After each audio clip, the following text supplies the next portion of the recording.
ನಮ್ಮ ತೆರಿಗೆ ನಮ್ಮ ಹಕ್ಕು ಮೊದಲು ಎಲ್ಲೊಂದು ಕಡೆ ದಕ್ಷಿಣ ಭಾರತದಿಂದ ಮೊದಲ ಒಂದು ಸ್ಥಳೀಯ ಅಸ್ಮಿತೆಯ ವಿಚಾರವನ್ನು ಎತ್ತಿದವರು ನೀವು ಡೆಲ್ಲಿಗೆ ಹೋಗಿದ್ರಿ, ಪ್ರತಿಭಟನೆ ಮಾಡಿದ್ರಿ. ಆ ಒಂದು ಪ್ರಯತ್ನ ಈ ಬಾರಿ ರಾಜ್ಯದಲ್ಲಿ ಕನ್ನಡದ ಅಸ್ಮಿತೆ ನಿಮ್ಮನ್ನ ಕೈ ಹಿಡಿಯುತ್ತೆ ಅಂತ ಅನ್ಸುತ್ತೆ ಸರ್? ಡೆಫಿನೆಟಾಗಿ ಈಗ ನಾವು 4,30,000 ಕೋಟಿ ತೆರಿಗೆ ಕೊಡ್ತೀವಿ 23-24ಕ್ಕೆ 4,30,000. ನಮಗೆ ವಾಪಸ್ ಬರ್ತಕ್ಕಂಥದ್ದು 55,000 ಕೋಟಿ. ದಟ್ ಮೀನ್ ಟು ಸೇ ನಾವು ಕರ್ನಾಟಕದಿಂದ 100 ರೂಪಾಯಿ ಕೊಟ್ಟರೆ ನಾವು ಬರೋದು 13 ರೂಪಾಯಿ. ಸೊ ಇದು ಅನ್ಯಾಯ ಅಂತೇಳಿ ಪ್ರತಿಭಟಿಸಿದ್ದೀವಿ. ಅದ್ರ ಜೊತೆಗೆ 15ನೇ ಹಣಕಾಸಿನ ಆಯೋಗ ಏನೇನು ಶಿಫಾರಸು ಮಾಡಿತ್ತು ಆ ಶಿಫಾರಸುಗಳು ಕೂಡ ವಿಶೇಷ ಅನುದಾನ ಶಿಫಾರಸು ಮಾಡಿದಾರಲ್ಲ ಅವನು ಕೊಡಲಿಲ್ಲ. ಇವತ್ತಿನವರಿಗೆ ಬರ ಪರಿಹಾರಕ್ಕೆ 1 ರೂಪಾಯಿ ಕೊಟ್ಟಿಲ್ಲ.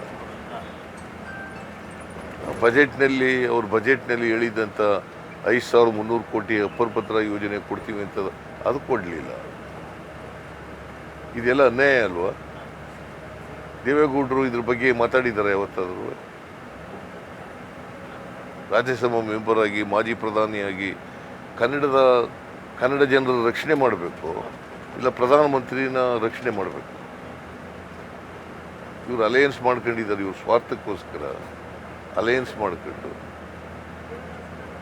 ನರೇಂದ್ರ ಮೋದಿಯವ್ರನ್ನ ಸುಳ್ಳುಗಳ ಮೂಲಕ ಹೊಗಳದಿದೆಯಲ್ಲ, ಇದು ಕರ್ನಾಟಕಕ್ಕೆ ಮಾಡ್ತಕ್ಕಂಥ ದೊಡ್ಡ ದ್ರೋಹ ಅಂತ ನನಗನ್ಸುತ್ತೆ. ಓಕೆ, ಅಂದರೆ ನರೇಂದ್ರ ಮೋದಿ ಅವರನ್ನ ಹೊಗಳೋದು, ಸರ್ಕಾರವನ್ನು ಅಥವಾ ಹೀಗಳೆಯುವಂಥದ್ದು ಇದು ಒಬ್ಬ ಮಾಜಿ ಪ್ರಧಾನಿಯಿಂದ ಇದು ನಿರೀಕ್ಷೆ ಮಾಡಿರಲಿಲ್ಲ. ಮಾಜಿ ಪ್ರಧಾನಿಯಾದವರು, ರಾಜ್ಯದ ಮಾಜಿ ಮುಖ್ಯಮಂತ್ರಿಯಾಗಿದ್ದವರು, ರಾಜ್ಯದಲ್ಲಿ ಅನೇಕ ವರ್ಷಗಳ ಕಾಲ ಮಂತ್ರಿಯಾಗಿದ್ದವರು, ಅವರಿಂದ ಇಂಥ ಮಾತುಗಳು ಬರ್ತವೆ ಅಂತ ನಿರೀಕ್ಷೆ ಮಾಡಿರಲಿಲ್ಲ.